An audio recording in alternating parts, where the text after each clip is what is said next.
Your first intuition may be that courts aren't political institutions at all. They decide cases through legal reasoning in a technical capacity, much as medical associations determine which procedures are appropriate on technical grounds. This seems different from how, say, the State Department makes policy recommendations to the President on foreign affairs. It may help to conceptually zoom out a bit to make the case that this view is wrong.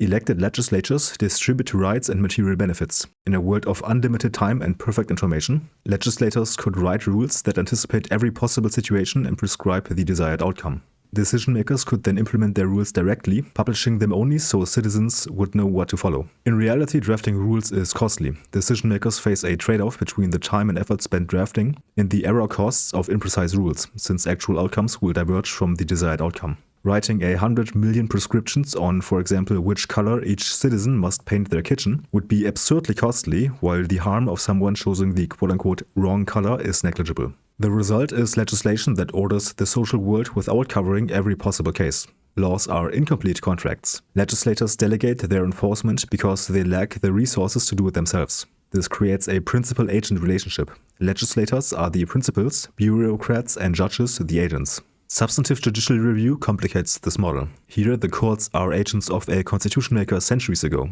That principal cannot monitor them and is no more democratically legitimate today than George W. Bush is, simply because he once won an election. People like to invest the distinction of powers into legislative, executive, and judicial with some meaning.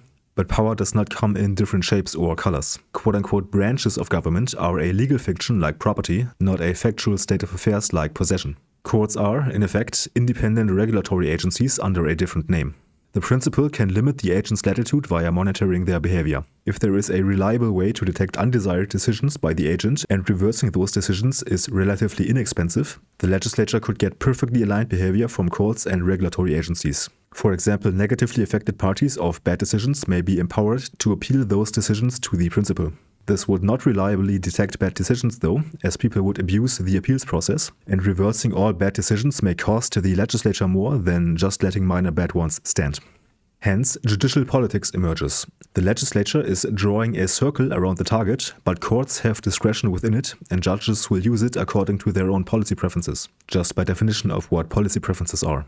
These need not be self-serving. A judge may prefer to decide as the legislature would have wished. But the tension between the principals and the agent's preferences makes courts political. This is all fairly abstract, but I think it correctly frames how and why to think about courts in the political process. To understand the Supreme Court's impact, or any other courts, you're going to have to know some institutional details about how its decision-making works and how it interacts with other political actors though. The Supreme Court, or just the court, hears cases under original and appellate jurisdiction. Original jurisdiction means cases that go directly to the court, mainly disputes between US states. Article 3 also includes cases in which a state shall be a party more generally, and those involving foreign diplomats. Except for disputes between states, original jurisdiction cases can also be heard by a federal district court. In these, the Supreme Court acts as a trial court, hearing evidence and making factual determinations. Such cases are extremely rare. The overwhelming majority of cases reach the court under appellate jurisdiction. There are three main sources for appellate cases the Supreme Court may hear. There are the federal courts of appeals. These are the familiar regional appellate courts, each covering several states except for the DC Circuit. Though small, the DC Circuit has broad influence because most federal agencies are based in Washington. It is often considered the second most important court after the Supreme Court. The court can also hear appeals directly from federal district courts, but only from decisions by special 3-judge panels. Roughly 180 judges sit on the courts of appeals.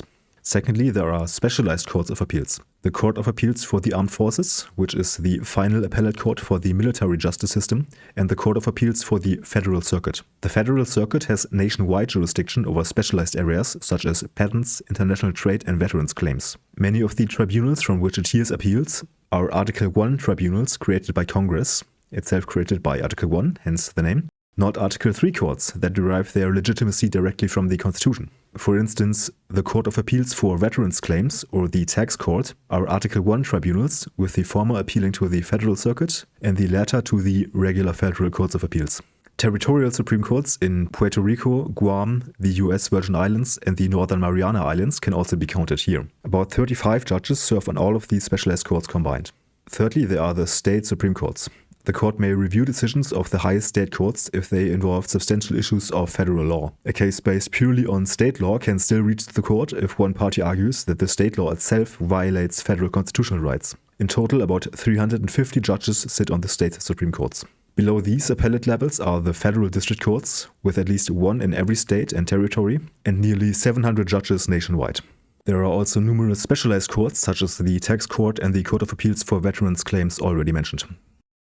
The Supreme Court does not sit year-round. After preparing in September, it hears oral arguments from October to April, usually 2 cases a day, Monday through Wednesday. In June, it no longer hears arguments, but issues most of its decisions that term. Each year, federal appellate courts decide about 60,000 cases. Roughly 8,000 of those are appealed to the Supreme Court. The court then applies a 2-step filter. First, a case must be placed on the discuss list. Second, after discussion, the court must grant review. Each stage eliminates about 90% of cases. Fewer than 800 are discussed, and about 80 receive full consideration. Roughly 100 others receive summary treatment, however.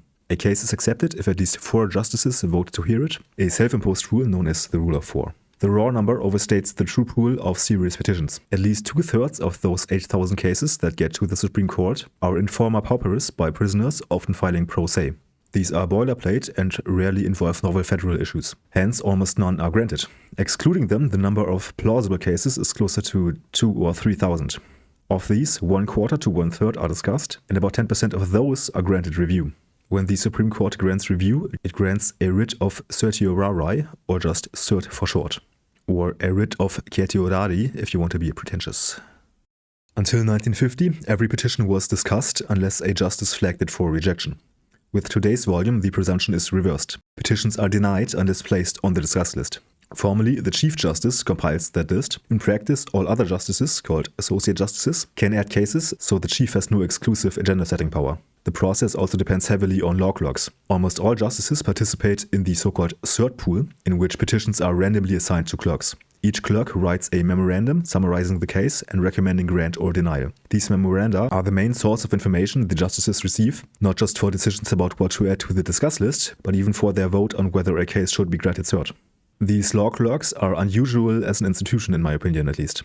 Each justice employs only 4. They are recent law school graduates, usually with a year of prior clerkship experience, and they serve only for 1 year. They can therefore never accumulate institutional expertise. What they lack in experience, they probably compensate with ability. Clerks are drawn from the very top of the law school pool and from the top of their class. Admission to those schools depends in part on LSAT scores, which correlate with IQ tests. It is at least not implausible to me that the average clerk is 3 standard deviations above the population mean in cognitive ability. Clerks are thought to be more cautious in their first months, so petitions filed during summer or at the start of the term may face worse odds. Once the discuss list is prepared, the justices review it in their private conference. The Chief Justice, or the justice who added the case, opens with an opinion on whether to grant cert. The others respond in order of seniority. A case is accepted if at least 4 justices vote to grant the writ. A case can also be redistributed to a later conference if the justices want more time or further information. The most powerful predictor of a case being selected for review from the petitions is government involvement. Perhaps unsurprisingly, the federal government is a party in about 80% of accepted cases. More impressively, its own petitions succeed more than 2/3 of the time. This reflects both the credibility of the Solicitor General, who represents the government before the court, and the selectivity with which that office files petitions. Prominent private lawyers with experience in Supreme Court litigation or amicus curiae briefs by respected actors also increase the odds. Whether this is because they improve the arguments or simply screen for strong cases is unclear to me. Several official criteria influence the likelihood of review. Circuit split, which means conflict among lower courts, is the most important feature. A split between 2 federal circuits, or between a federal circuit and a state Supreme Court, greatly increases the odds of being accepted. The justices intervene to restore uniformity in national jurisdiction. Also important are unsettled questions of federal law. The court takes cases raising issues not yet resolved. These are not always dramatic constitutional clashes, although they can be. Often they are technical issues, think bankruptcy or patent law, that may affect many litigants but are too specialized to get much public attention. And thirdly, there is defiance of precedent or procedure. If a lower court disregards Supreme Court precedent or departs drastically from normal practice, review is more likely. The same is true if an intermediate level court allows a lower court to do this. Unofficial factors include policy preferences. Justices may hear cases to correct lower court outcomes they dislike. This may help explain the high reversal rate, as more than 2/3 of decided cases are reversed rather than affirmed. Cases decided in a way that registers as incorrect to the Supreme Court may also just have a higher likelihood of being appealed, because the affected parties are aware of the Supreme Court's preferences. If neither appellants nor justices were strategic, however, we would expect a 50-50 split. Strategic considerations may be a factor. A justice may vote to hear a case if the current lineup favors their position, or block review if it does not. There's no strong evidence on this, though. Lower court judges sometimes write dissents precisely to flag issues for ideologically sympathetic judges on the Supreme Court, inviting review. And then there's just the case quality. The court avoids bad vehicles, meaning cases with messy facts, unclear legal issues, or questions likely to provoke deep divisions. Taking up that last point, when the court does decide controversial issues, it is more probably due to longer-term litigation strategies pursued by external actors. The NAACP's decades-long challenge to segregation in education, culminating in Brown v. Board, is the standard example. Such campaigns are rare. Once a case has been granted cert, the court can handle it in several ways. With full consideration, the parties file new briefs, oral arguments are held, and the court issues a signed opinion. These are the cases the public associates with the Supreme Court. Questions of fact are resolved at the trial stage. This is only about legal questions. A case can be dismissed as improvidently granted, DIG. Sometimes after briefing or oral arguments, the court decides there is nothing to resolve and dismisses the case. There are per curiam opinions, meaning by the court, in the sense that they are not signed by the judges. They are issued by the court as a whole. These are short opinions on the merits, often for criminal cases. This, and also the next point, are called summary consideration, meaning the matter is decided without new briefs or oral arguments. Instead, the court relies on materials already submitted by the parties.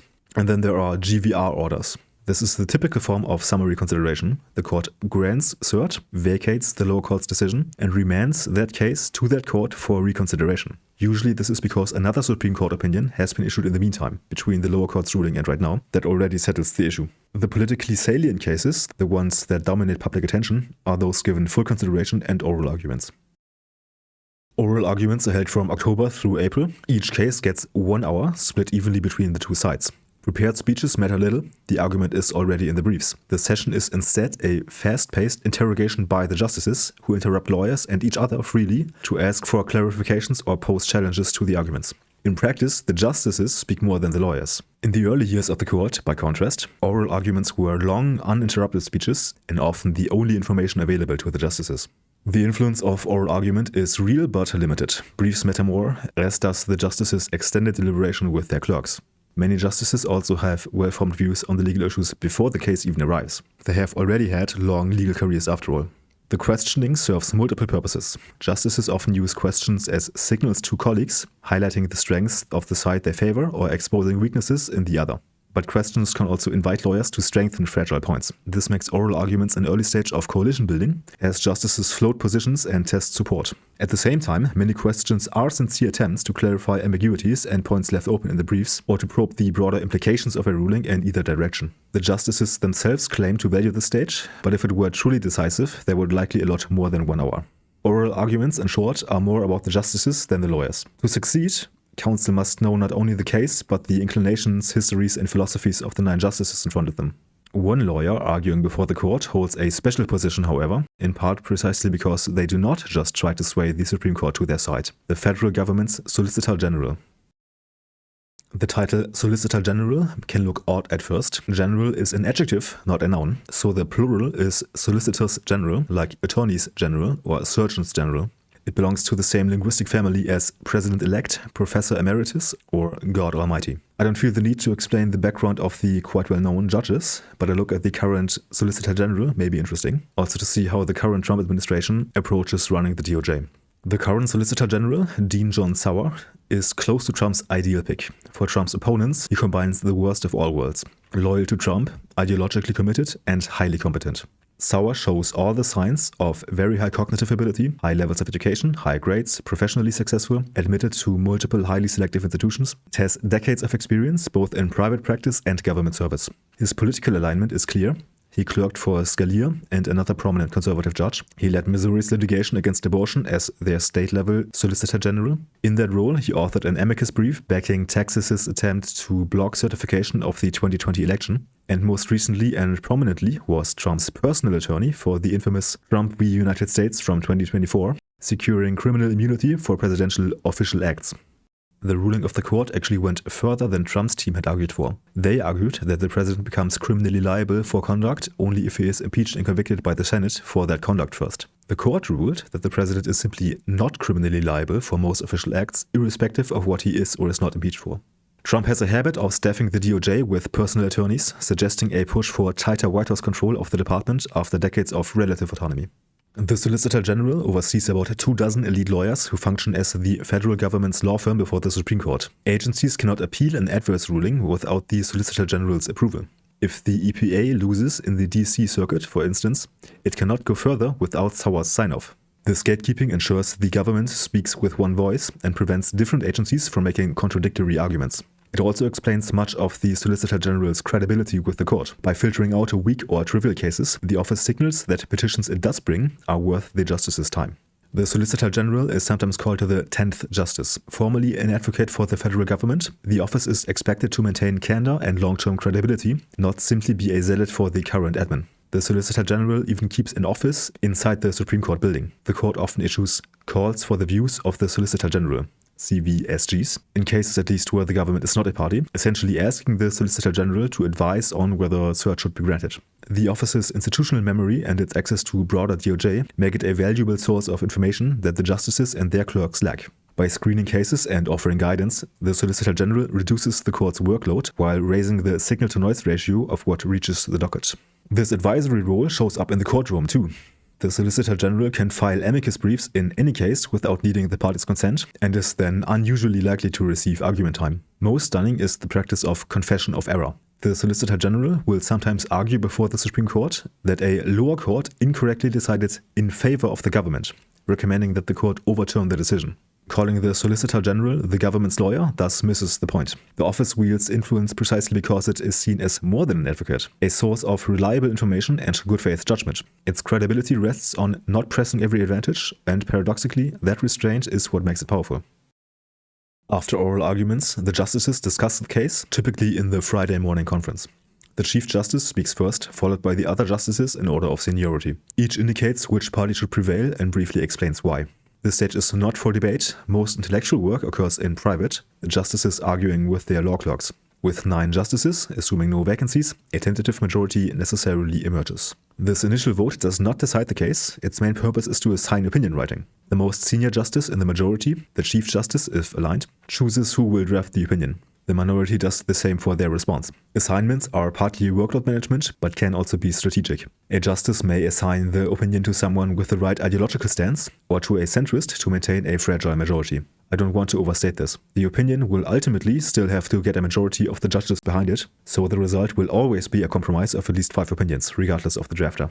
What now occurs is a disorganized circulation of different opinion drafts and memos between the judges, mostly handled by their clerks. The judges themselves do not regularly meet to negotiate details of the opinions in person.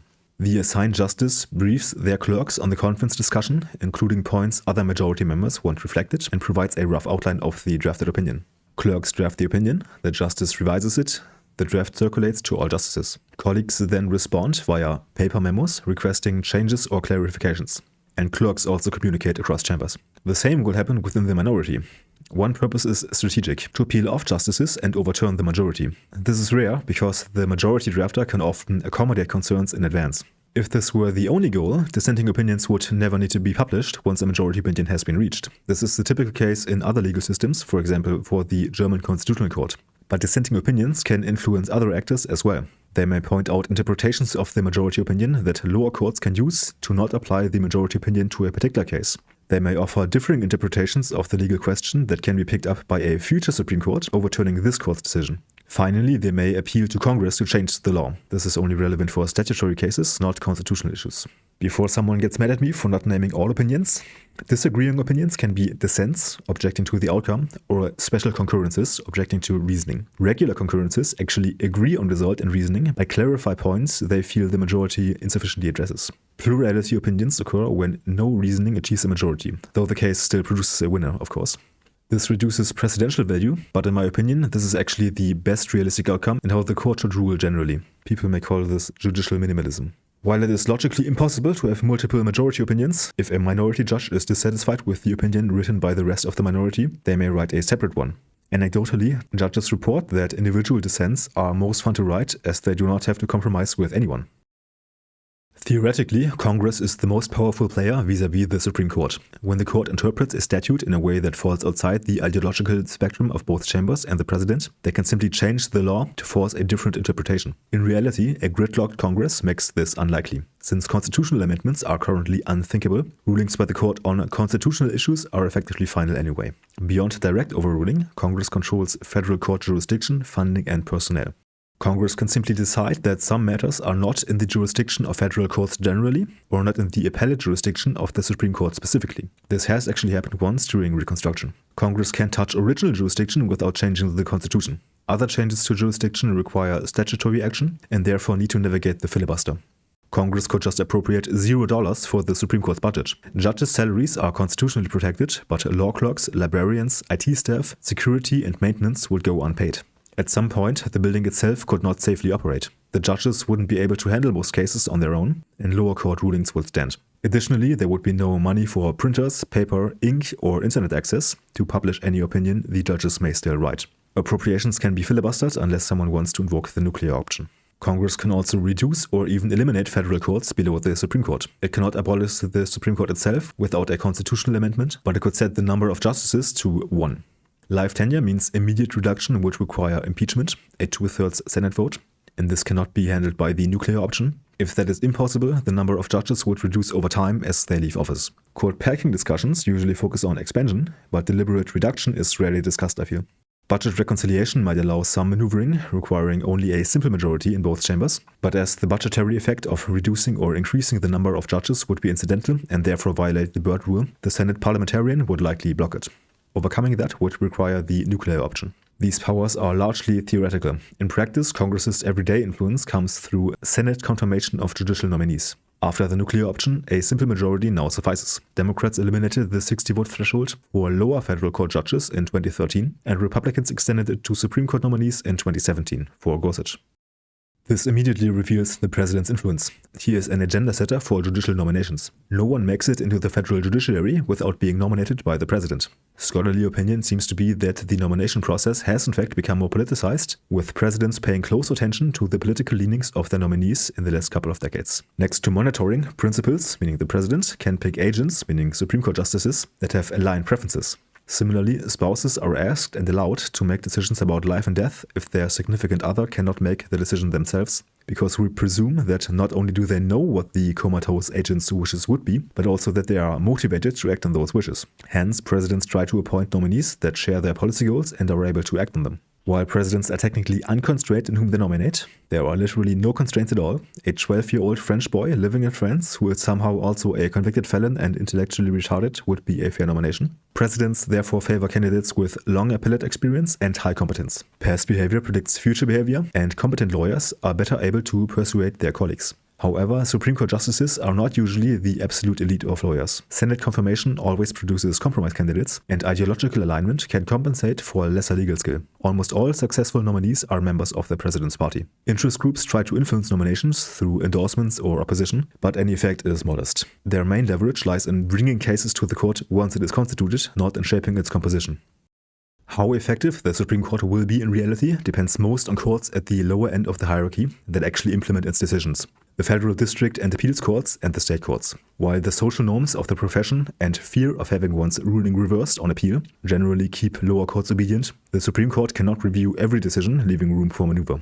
Lower courts have a range of strategies. Judges who find a Supreme Court ruling unpalatable may choose to read it narrowly, formally recognizing its authority while not applying it to their particular case.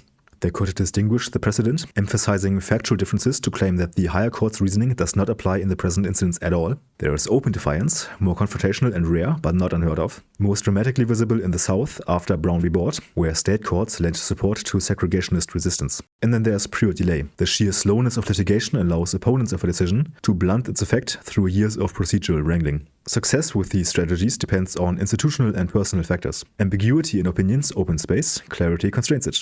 Ideological alignment matters. Sympathetic lower court judges apply rulings straightforwardly. Distant ones may reinterpret. Lower courts may also disobey precedent if they expect the current court to reject it because its ideological composition has changed, and they are insufficiently committed to stare decisis. Limits on sanctions, that is, reversals, mean compliance is never guaranteed. The Supreme Court reviews only a fraction of cases. District court judges may bet that immediate appellate reviewers share their preferences. The Supreme Court itself functions as an agent of Congress in a principal-agent relationship. Congress cannot resolve all legal conflicts or write perfectly precise laws, so it delegates authority to courts and agencies. Likewise, the Supreme Court cannot review all lower court cases or issue opinions determining every outcome. Important issues may be reversed, trivial deviations are ignored. Similarly, Congress will overrule Supreme Court decisions on significant statutory matters only. The Supreme Court has no army, no police force, no independent budget authority, no investigators. It cannot micromanage lower courts to ensure its wishes are perfectly implemented, and it can influence actors outside the judiciary, bureaucrats and private actors, even less. What it can do directly is legitimize and draw attention to causes. But that people actually do what it says depends on people believing they should. The court thus reflects politics more than it drives it. It can only address issues that are brought before it, and public perception of its legitimacy is fundamentally outside its control. Its ideological composition rarely strays far from the elected branches for long. Public opinion and the court's stance are correlated. Several mechanisms may explain this alignment. Justices actually change their minds, or the court strategically shifts its public position to track public opinion. This could happen via new appointments. Presidential appointments continuously shift the composition of the court. If majorities are slim, new appointments can drastically change the court's output. There could be third underlying factors affecting both public and court opinion, such as new information on climate change or social norms on gay marriage, can move both in the same direction. Thirdly, views widely deemed unreasonable may never gain traction among judges or fall out of favor just via social norms. Anticipated reactions play a role. The implementation of their decisions depend on public officials who must be elected. Unpopular rulings risk non-implementation, which the court dislikes much as lower courts dislike reversals. And finally, the court may engage in legitimacy maintenance. Sustained unpopularity threatens both de facto influence and formal independence. Extremely low legitimacy could even mobilize radical interventions like the ones mentioned earlier. Consider the case of school desegregation, which required federal enforcement and funding long after the court declared it unconstitutional. That Congress passed desegregation legislation also means public opinion was already in favor, since Congress represents majorities. Or consider the case of the legislative veto. The court clearly ruled unconstitutional, but persists in practice until today. Roe v. Wade triggered political backlash and uneven implementation across states. To the extent that it achieved anything, it may have been because public opinion was already shifting. And finally, judges may intentionally refrain from driving rather than reflecting politics. For the same reason, anyone may be opposed to judges in the abstract driving politics. They would overrule the decisions of democratic majorities, which are more legitimate and better informed than court decisions. What should environmental regulation be? A judge trying to rule on that is not much better informed or resourced than you. On the other hand, regulations and legislation brought to them for review were devised by offices in agencies that are better staffed than their entire court. The process of devising them was overseen by regulatory and subject matter experts in the White House, and also legislators with potentially decades of relevant expertise in Congress, plus their dozens of staff. All of these people who crafted the rules consulted experts and considered stakeholder input. Judges lack the same capacity to evaluate complex policy trade-offs, and therefore could and should typically defer to policymakers on prudential grounds. Information handling is a major source of power. The presidency's rise was enabled by the Executive Office of the President, which organizes and processes information for policy decisions. Remove law clerks, secretaries, and librarians from the Supreme Court, and its power would drop dramatically. Relative to especially the executive branch, the court is organizationally and informationally disadvantaged, meaning policy decisions by the court will more likely than not be worse. On the aggregate, judges are wise to exercise restraint.